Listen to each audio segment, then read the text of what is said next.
Call the meeting to order. Kimberly, can you take roll, please? Here. Here. Here. Here.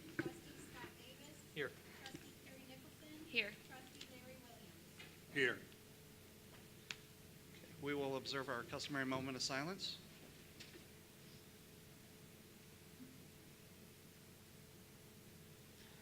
And Annette, will you lead us in the pledge, please? I certainly will. All right. I pledge allegiance to the flag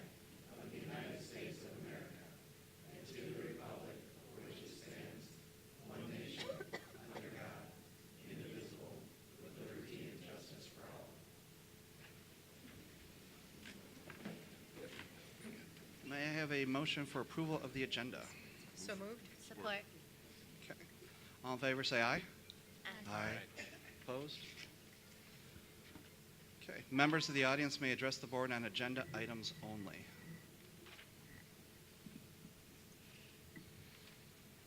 Okay. Seeing no one, we will move to consent agenda. We have approval of minutes, disbursement, employment, which I believe you're going to go through a little bit more under report of the superintendent, and then an out-of-state field trip. Can you give us background on the out-of-state field trip, please, Randy? Certainly. Board Policy 2340 requires that out-of-state field trips be board approved. A trip for Marshall High School band students to travel to Orlando, Florida, in the Orlando, Florida area, Walt Disney World in November of 2019 is currently being considered. While in Florida, the band will participate in a performance and attend a master's class with professional musicians from Disney. This trip supports the band curriculum. The band has traditionally traveled to Disney every 4 years, with the last trip taken the spring of 2016. This will be the 5th trip to Disney and 9th trip overall that Mr. Root has taken with the band. The specific dates of the trip will be Saturday, November 23rd through Saturday, November 30th, 2019. The timeline of this trip has been modified from the past based on collaboration between Mr. Root and high school administration. The trip has been moved to the Thanksgiving holiday in order to reduce the number of days that students will be out of school. Students who miss the trip will only be out of school for 2 days. The trip request is being presented now so the students can begin to plan, fundraise, and pay for the trip, as the trip is entirely self-funded. It is the recommendation of the superintendent that the consent agenda be approved as presented. Have a motion, please? Move for approval. Support. Okay, so now we'll open up for discussion. I've gone on that trip before. It's awesome. So, except for the bus ride. But aside from that, I've traveled with Mr. Root before as well, and it's a great opportunity for our students, and Marshall always leaves a great reputation behind, so I'm fully supportive. I'm looking forward to going with Seth. So. any other thoughts, comments, questions? Okay, we'll start with Larry. Yes. Yes. Yes. Yes. Yes. Yes. Yes. Okay, we're going to move to the report of the superintendent, special recognition, hires and retirements. All righty.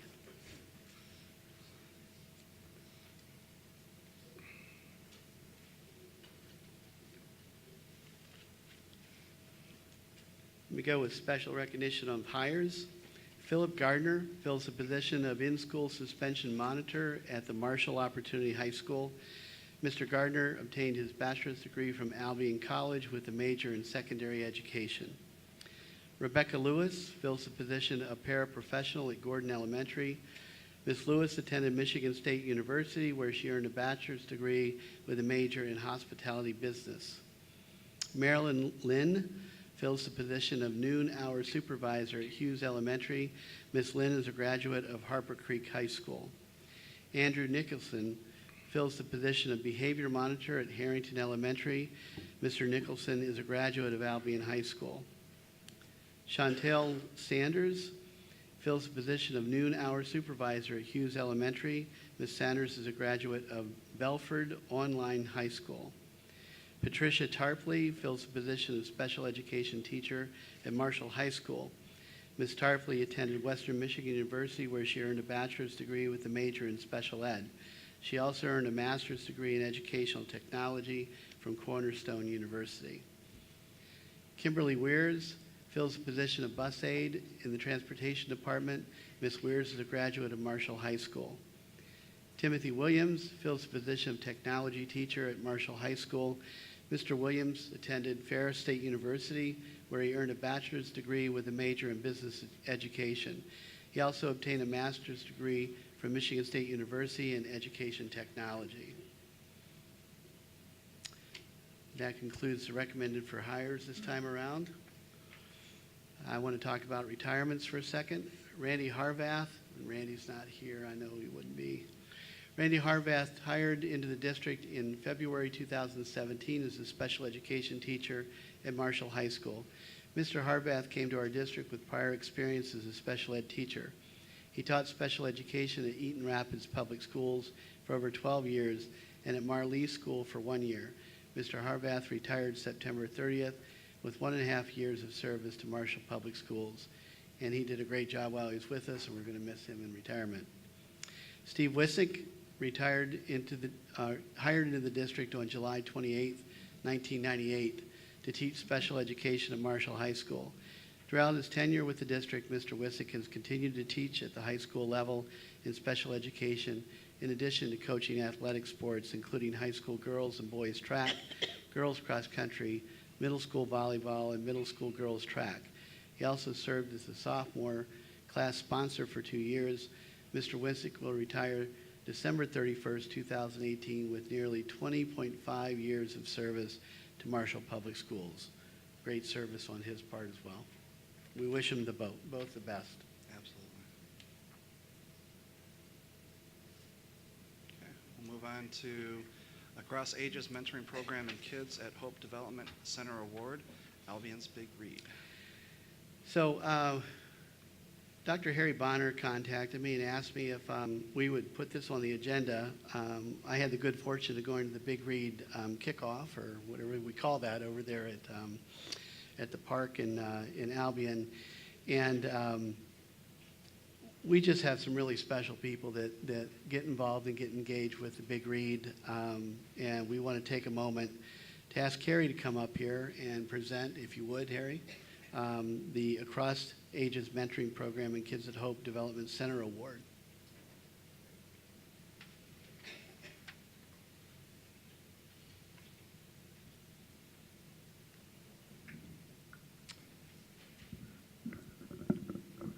Good evening. I'm not going to be the one presenting the award. I see Jess and Nell, so you guys can come forward, please. And also, can I have my students and parent who is here to come forward? From time to time, I appear in front of the board to present some of the different programs that we're doing. As everybody knows, when we did annotation for our district, the whole idea was that we would be able to have our young people engage in these outstanding academic programs, but also in some of the things that happen outside of school.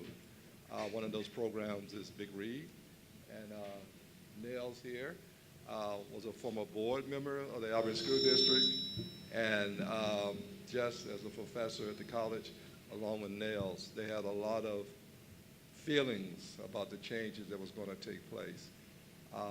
What I admire about them, they had those very strong feelings, but they were willing to come and work with the district to make those feelings come out in a very positive way, and that positive way ended up being Big Read. So with that being said, I think you guys are, did somebody bring a plaque that you guys do that? So you guys, let me introduce Ataya. She's dressed this way because of Larry. She is taking part in a mentoring program with Larry as one of our cross ages. Another thing about the board that's exciting with people like Larry also spends time with our young people. So in addition to being a valuable board member, he's also very valuable to our mentoring program because our young people come here with a safe they can interact with different people, and that's taking place over here. And Ataya is trying real hard to make the basketball team, so that's why she's dressed the way that she's dressed. And so you want to come up and read this. Across Ages Mentoring Program, Youth Leadership Center, Legacy Award presented to Dr. Nels Z. Christensen for your outstanding commitment to mentoring our youth and providing leadership within our community. And I want to say, Jess and Nels never really gave up on putting me into the big read. It was a struggle, but I respect them because they got me here. This is my first and a half year. I can't really say second. I didn't finish the first one. But they don't stop trying. They make sure that each kid is involved, and I appreciate them for that because it has led me on to different types of discussions that have made me a better student, a leader, and a person. So thank you, guys.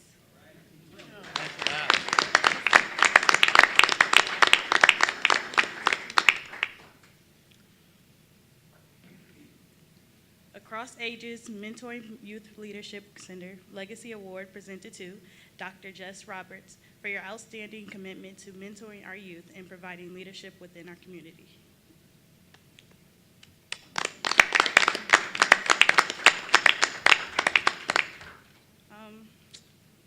There's a lot I could say about Jess and Nels both. They put a lot of faith into everyone they encounter. They build relationships with many people in our community, and they never give up on anyone. Jess is a silly person all around. She brings joy into every room she steps into. She always has a smile on her face, and she's always there to give you a hug when you need it. And I appreciate Jess and Nels both for everything they do. Nice.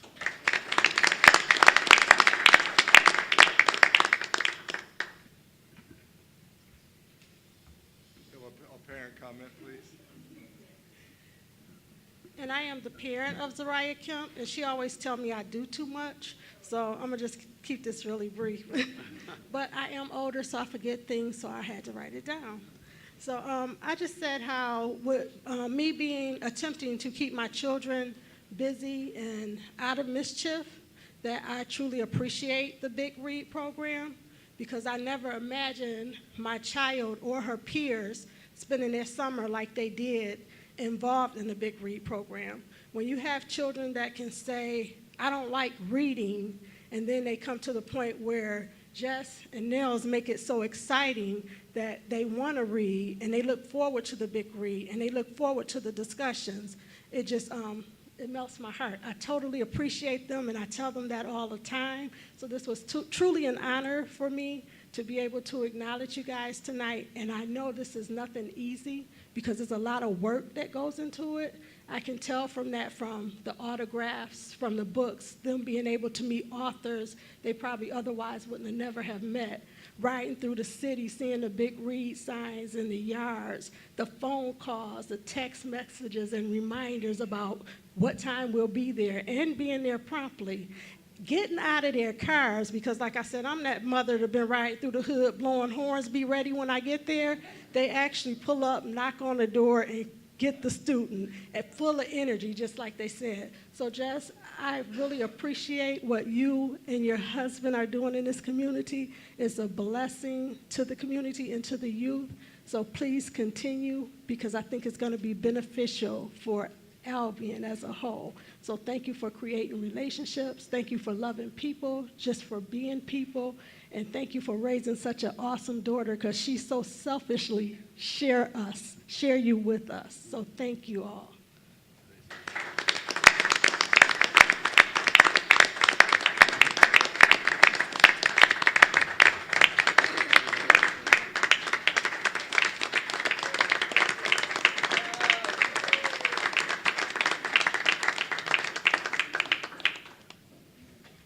We just want to say thank you. Albion's Big Read was a program born out of love and propelled forward by love. I can think of no people I would rather spend my time with than the amazing students and the families who are a part of the program. And I also just want to say that the Big Read, we're up here right now, but the Big Read is the work of many, many hands. The hands of leaders in the Albion community and the people who love those leaders, the hands of teachers at Marshall Middle School and Marshall High School and at Harrington Elementary School who have worked with us. I'm particularly thankful to Hope Anderson, Vicki Banfield, Laura Brownell, Kristen Biggs, and Tara Egnatuk for having welcomed us into the schools and for enabling us to get to the students. Our ability to get to the students at Marshall Middle School and Marshall High School is one of the most important things that enables the Big Read to work. So I'm just so thankful. We're so thankful to be able to do this work. We're thankful to all the people who make it possible. And we're really excited about the possibility of continuing to broaden the impact of the program so that more and more students in Albion and also in Marshall can be touched by it. And I just want to say again how amazing these young people are and how blessed we are to have them in our town and in our lives. So thank you guys.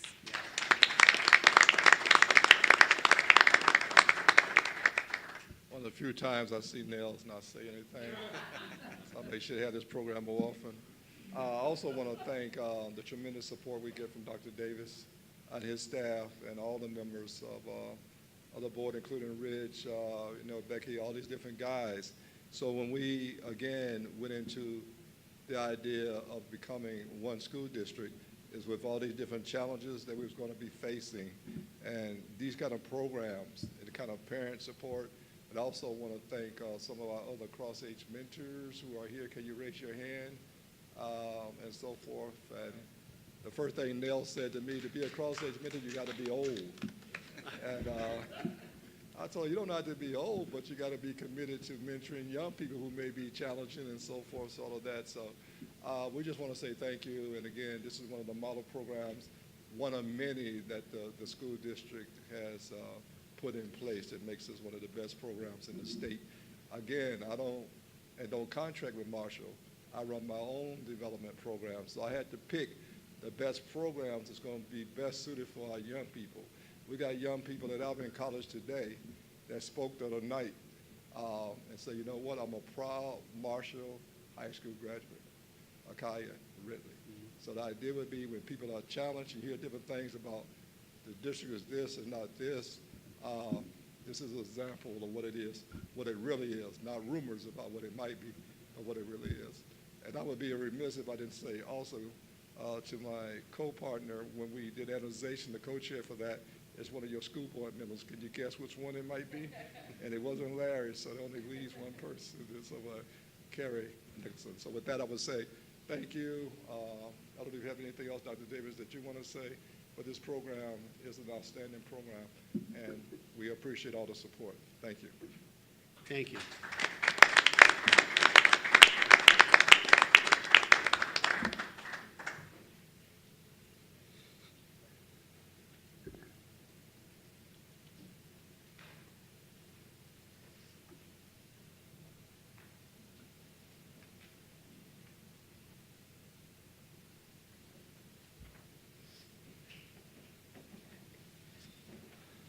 Thank you very much. How are you going to follow that up? I can't. Big Read is such a jewel, and we're so fortunate to have it and absorb it into our overall district and all the impact that's going to make for our kids. I just can't believe the turnout, the involvement, and the enthusiasm that comes from our young people that get involved in that. It's just really great. Thank you. Actually, you are following it pretty well with leadership team reports, so Here we can go. see all the great stuff that's going on in all the schools. This very thick packet with pictures and the whole 9 yards is our update from their leadership team. We're going to be using these reports on a regular basis as they come out to turn those over to our coordinator for our district-wide Facebook page and to get information out there and also to seek after more context and information behind some of these stories so we can get the good news out about great things that are happening across the district. I hope you guys had good reading with this. There's a lot of focus on literacy, as you'll see in the elementaries, and just really good work all the way across the board. So I'm going to open it up in case you guys have any questions or any comments you want to make.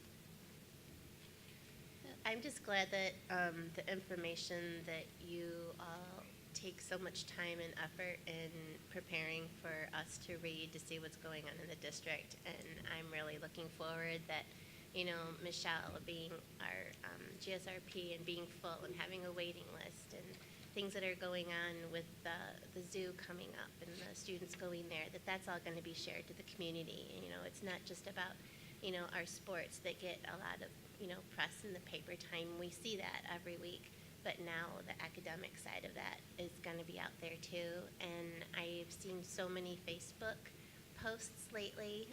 So I just want to say thank you to all the administrators for putting that out there as well, because I do see those and I love seeing what the students are doing and seeing pictures to go along with it. So thank you for doing those and for sharing that with us. And now everyone else is going to get part of that too. So I'm excited for that. Very good. Anybody else? I'd just be interested in seeing what the outcome of that outdoor classroom that they're planning at Gordon. If we can get pictures at some point to see what that is. Sure. I want to see pictures of the teachers that received the pie in the face as a result of the game on Saturday. So is Mr. Turner in here? No, he's not here. I'll follow up with him. Anything else? Thank you again for those reports. We really appreciate seeing those every month. Okay, we're going to move on to discussion. Bluefish Survey Results Special Workshop.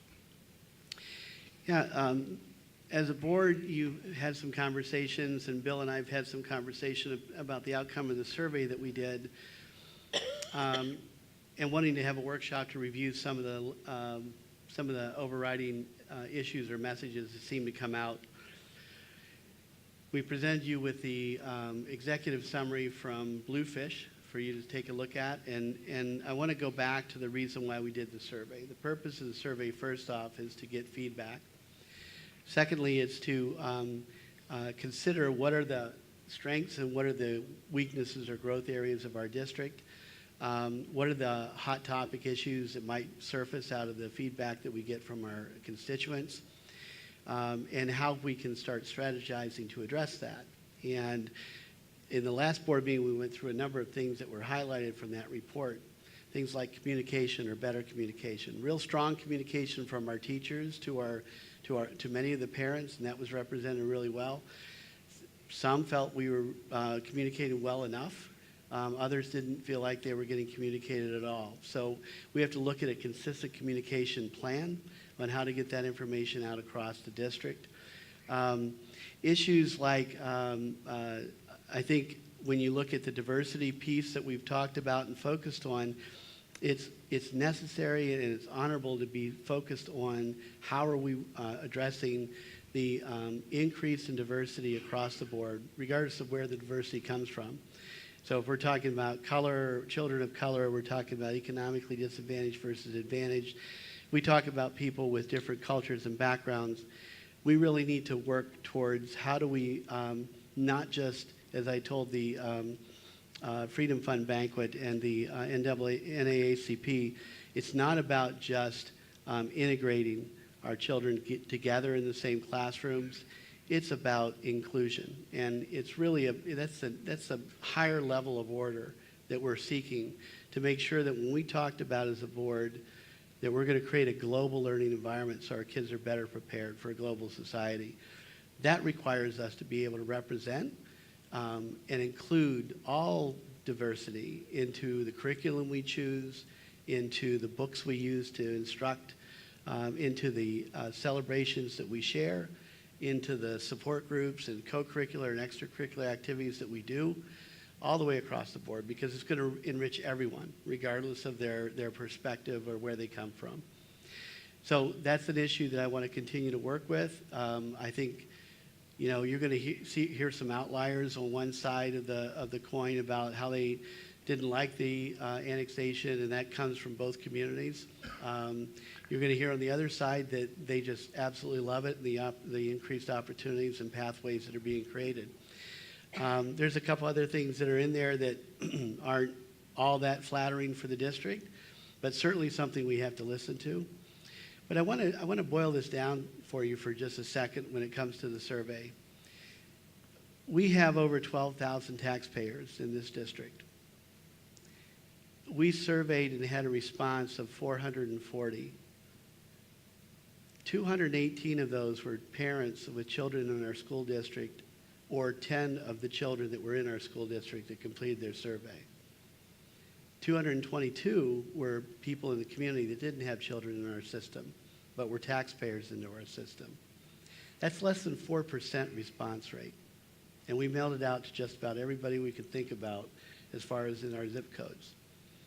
So when we take a look at the responses that come out of the survey, and I'm not trying to minimize the comments, because we know that a lot of those comments are very true, are clearly perspectives of the district, and we have to find ways to better communicate around those issues. But when we're talking about less than 4%, we're not talking about an overriding majority of folks that are thinking this way.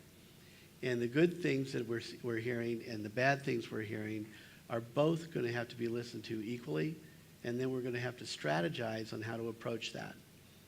You know, one of the questions that came up was or one of the comments came up was about transparency. When I looked at across the board, if you break it down, the question about transparency came towards my office. It came towards principals' offices. It came towards whether the board was being transparent and so forth. And it only represented a fraction of that 4% or less that responded to the survey. So it's not a high-arching issue. It's a burning issue for some. It might not be a full issue for all.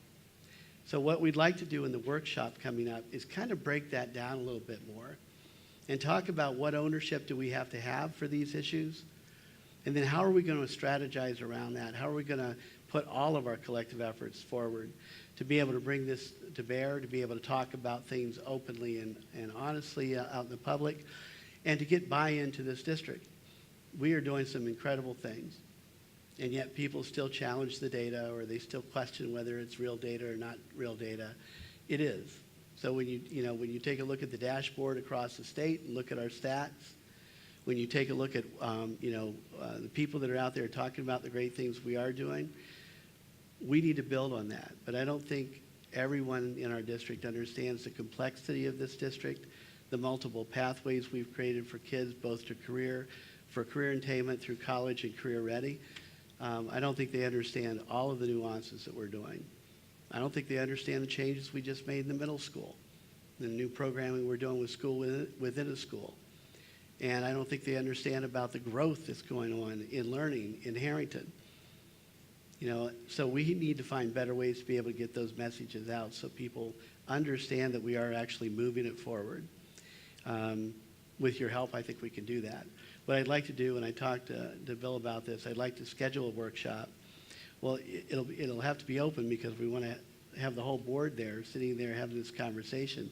But I'd like to be able to do that in a way that we can explore what those issues are and whether we personally find value in those comments and realities in those comments so that we can start trying to figure out what our next steps need to be.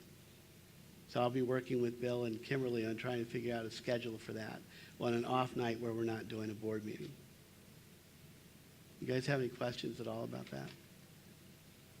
The purpose isn't to really go into minutia about every single individual comment. When you read a couple of those things, I'm the best thing since sliced bread, and I'm the worst thing since anything that happened in this district. And that's on 4 or 5 comments. So I think you just have to take to bear what's being said, but recognize that you can't win with everybody, and there are lessons to be learned from what people have to tell us. So I'm looking forward to that workshop. If you guys have any questions at all, let me know. Yeah, Dr. Davis, I would comment on that if it's okay.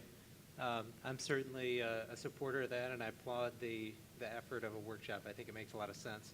I can say from my professional background, we do employee surveys and things of the sort, and sometimes the feedback is very complimentary, but also there's some in there sometimes that stings a little bit and it takes a little bit to get your head around. But I think even though the sample size is relatively small percentage-wise, some of the comments in there kind of resonated with what I've seen or what I've heard from others in the community. So I think dissecting that a little bit and trying to figure out the best way to address it makes a lot of sense. Perfect. So I support it, and I think it can only make the district better. Good.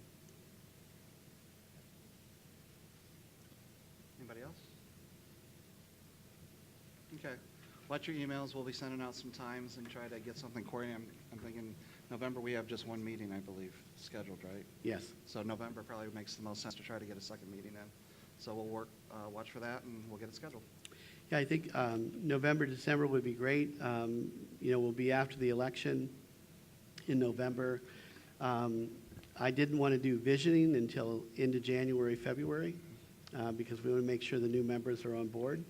But I think dissecting this and getting lessons learned from this would be really helpful to carry forward as people come on board new. Absolutely. Okay. Thank you. Okay, we'll move on to action item financial, award bid for improvements to the baseball and softball infields at Marshall High School. Background: the baseball and softball infields at Marshall High School are in need of repair. Bids were sought, and 3 bids to repair the fields were received. Fundraising efforts are underway to help offset the cost of the repairs, anticipating community support of approximately $6,000, along with $5,000 from the athletic boosters, with the district covering the remaining $16,915.30. The board will now consider awarding the bid for repairs to the infields. It is a recommendation of the athletic director and director of business operations to award the bid to Home Field in the amount of $27,915.30. It is a recommendation of the superintendent that action item be approved as presented. I can have a motion, please? Move for approval. Support. Okay, we'll open up for discussion. Anybody have any questions? I could just give a little bit of background on it. That would be great.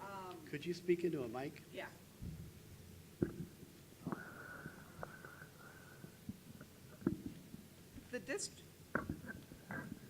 The district was approached by some community members in concerns of the softball field. And so they've been kind of looking around at other softball fields and baseball fields that have been redone and fixed. And so Home Field has done a couple local districts that they've done a really nice job. We've not done anything on the infield of the softball field since 2008 and the baseball field since 2010. So they're both in greater need to do this. Steve Franks, I don't know if anybody knows who he is. He has a daughter who is a junior. He works for State Farm. He kind of gathered up some money from some donations at State Farm and some anonymous donations, and they approached Dan and I about possibly trying to get these fields fixed at the same time so we can get on a good rotation. So I had told Dan that, the district could come up with half of the money if we can come up with the community funds and the boosters for supporting it. So that's kind of where that came into play. And we feel like Home Field has done a really nice job, and they're honest, and they came out and took the time to really give us a good quote. So. Will they be able to get things done before winter sets in and be ready for Yes. spring? Okay, Yes. perfect. Okay. Any questions, comments, concerns? Okay, let's start with Carrie. Yes. Yes. Yes. Yes. Yes. Yes. Okay.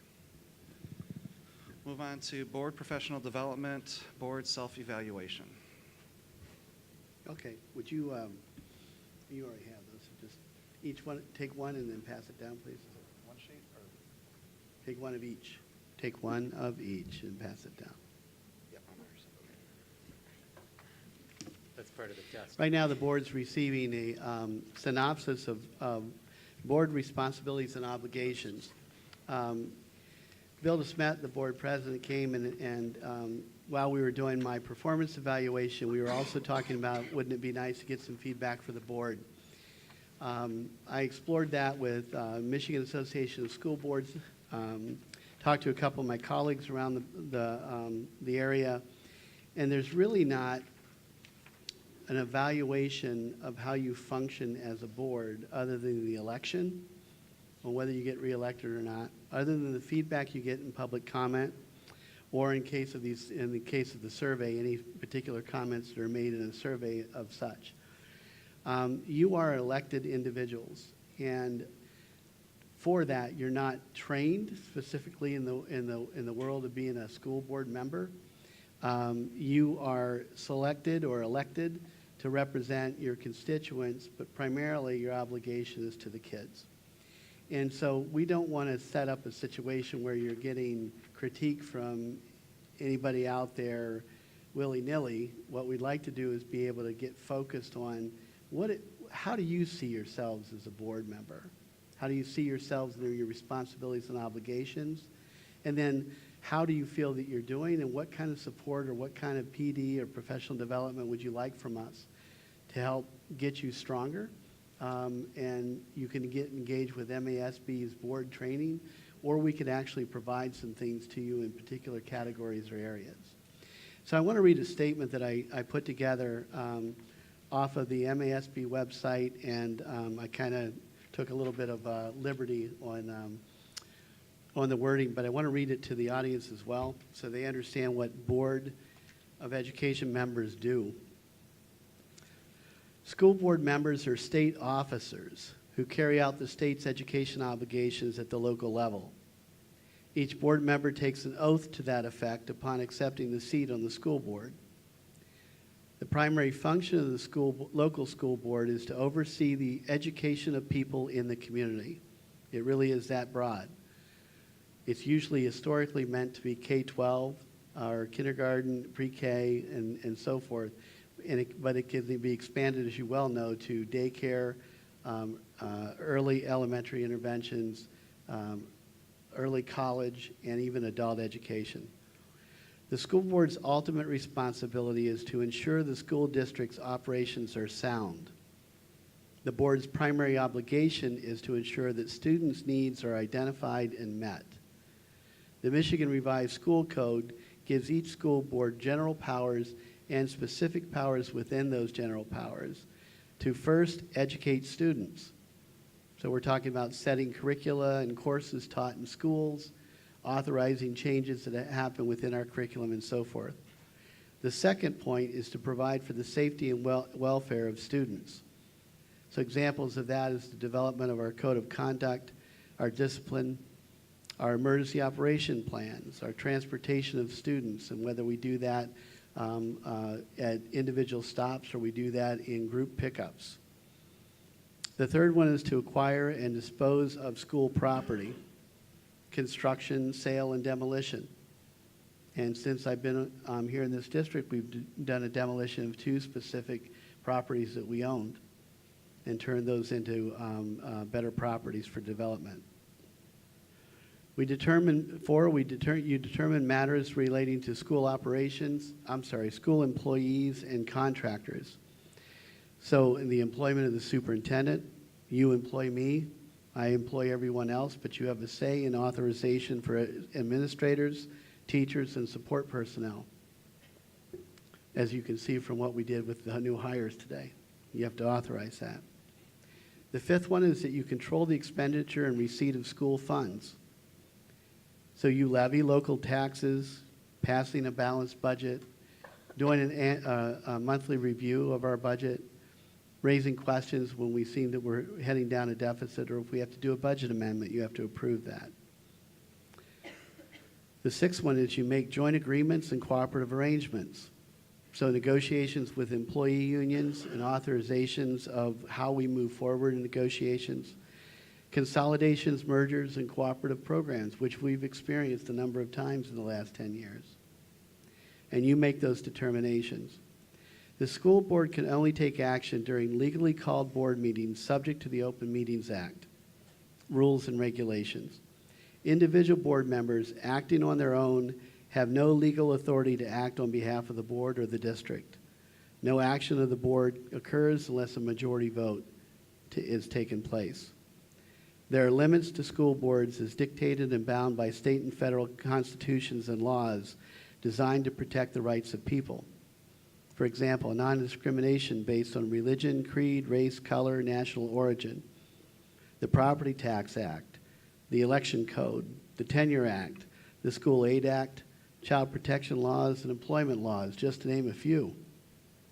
And finally, you're bound and must abide by court decisions interpreting these laws along the way. These limitations are the foundation of the board bylaws and the accompanying superintendent's administrative guidelines. So when we go through the board bylaws and the policies, we're actually talking about how do court decisions and practice weigh heavily on the actual legislation as it's written, and what kind of modifications do we have to move forward in sound legal cadence with the rest of the school districts in the state of Michigan. Okay? So I was thinking that's a heavy lift for folks that, you know, have kids in our school and just want to step up and do good things for kids, right? Good news is it's always about kids, and your main obligation is about the needs and helping meet the needs of our kids. But there's a lot of other work in here, and we throw a lot of things at you as a board all the time. We give you the budget rundowns. We talk about curriculum, and we have Don present those things. We talk about things on discipline, and the worst experience we all have as a board is when we sit there and consider an expulsion hearing. It's a tough one.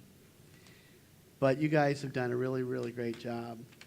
One of the things I'm suggesting is the second page is a self-evaluation.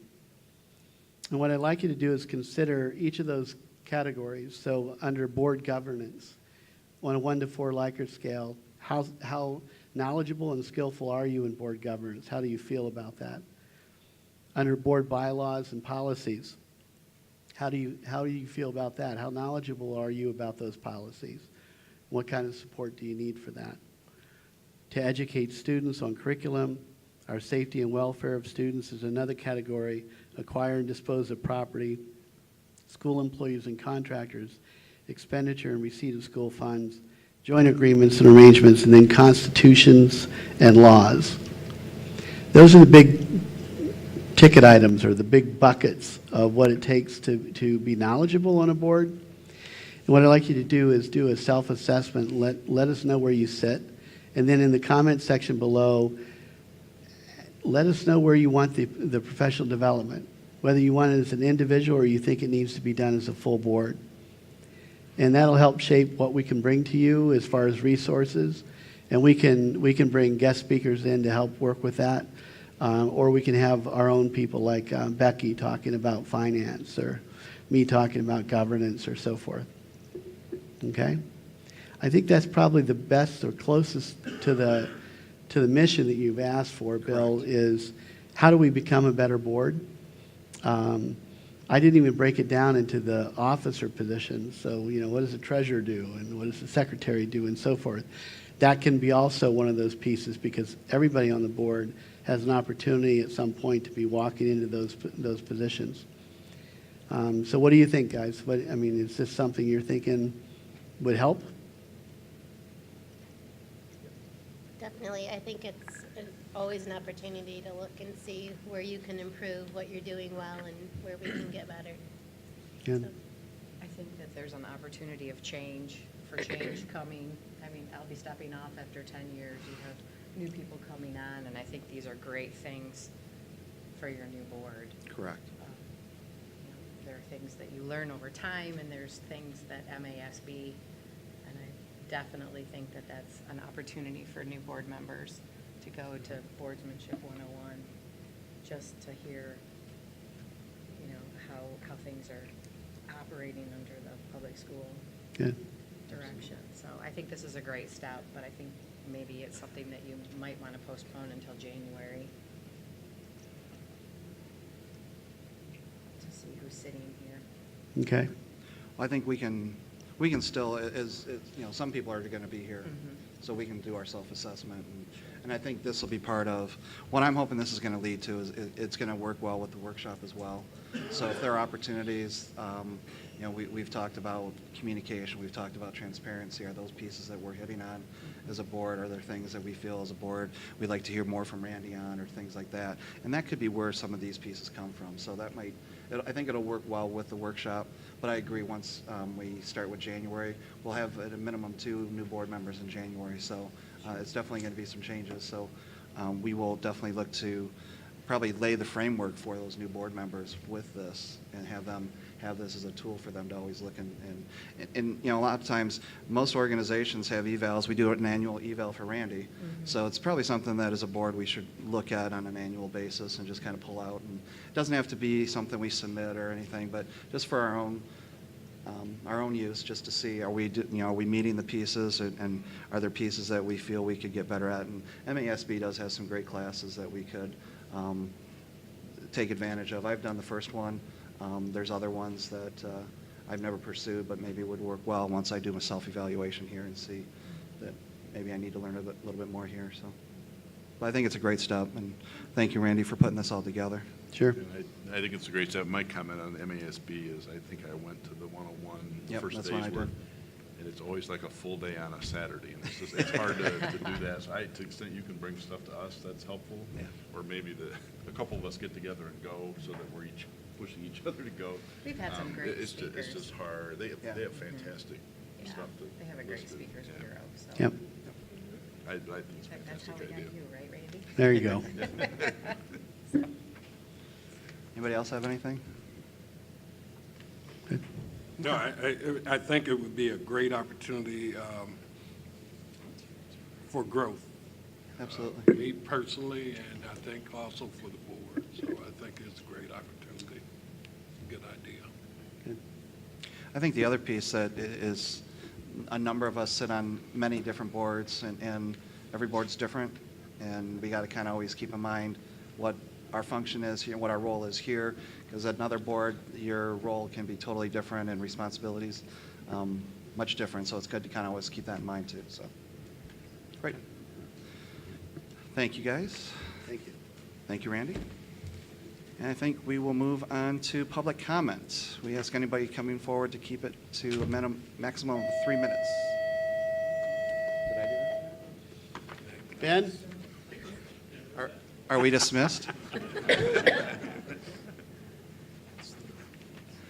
Okay, even though the bell went, we still have opportunity for public comments, so. We do have one.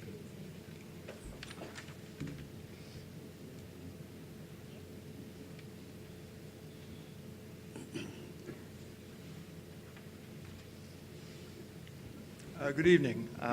My name is Tom Hunsdorfer. I've lived in Albion for 21 years.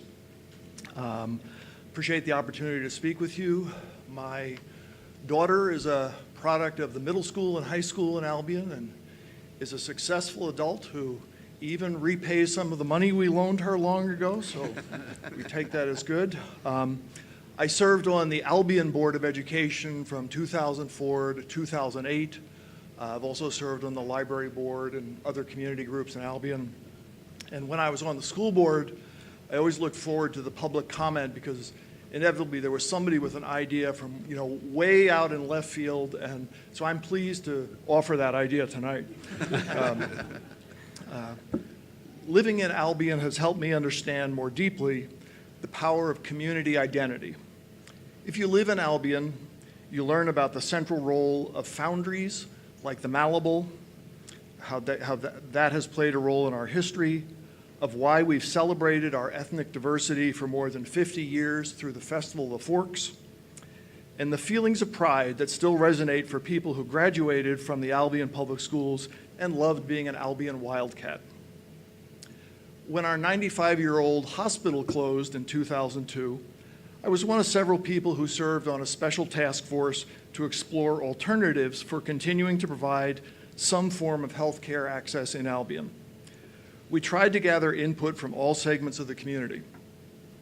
Some of the older people in town expressed a degree of concern about how they would be treated if they now had to seek hospital services at Oak Lawn Hospital in Marshall.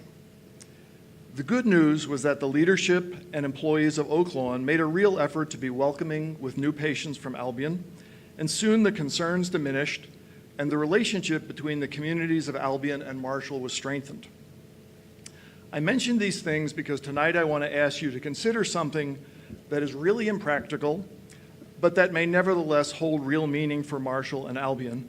And I offer this idea not knowing the many things that you all talked about and debated the last several years related to the annexation. I was sort of on the sidelines for that, but here it is. I want you to consider renaming the school district and calling it the Marshall Albion Public Schools. Adding the word Albion to the title of the district would do two things. It would more accurately signify that the schools are comprised of children from both the Greater Marshall and the Greater Albion areas. And symbolically, it would affirm Albion's community identity and also the positive relationship that now exists between our two towns. As an added bonus, the acronym for the Marshall Albion Public Schools, MAPS, would indicate that our schools are providing educational maps for our children. At a time of deep divisions in our society, I think there is real value in taking small steps to build bridges and deepen connections with others. I thank you for hearing me out. Again, I acknowledge this is perhaps an impractical idea, but as a now 2-decade-plus Albion resident, for many people I talked to, there is a pain that the word Albion disappeared. There is also deep gratitude for what the Marshall Public Schools did in working with our community, in joining together. It was a really positive thing that I think has been a win-win for the kids from here, the kids from Marshall.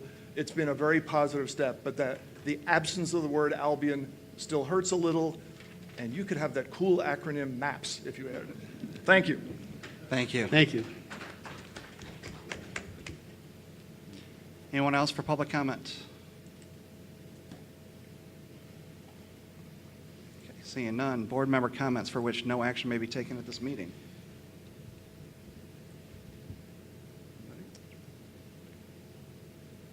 Okay, we are adjourned. Thank you, everybody. Thank you.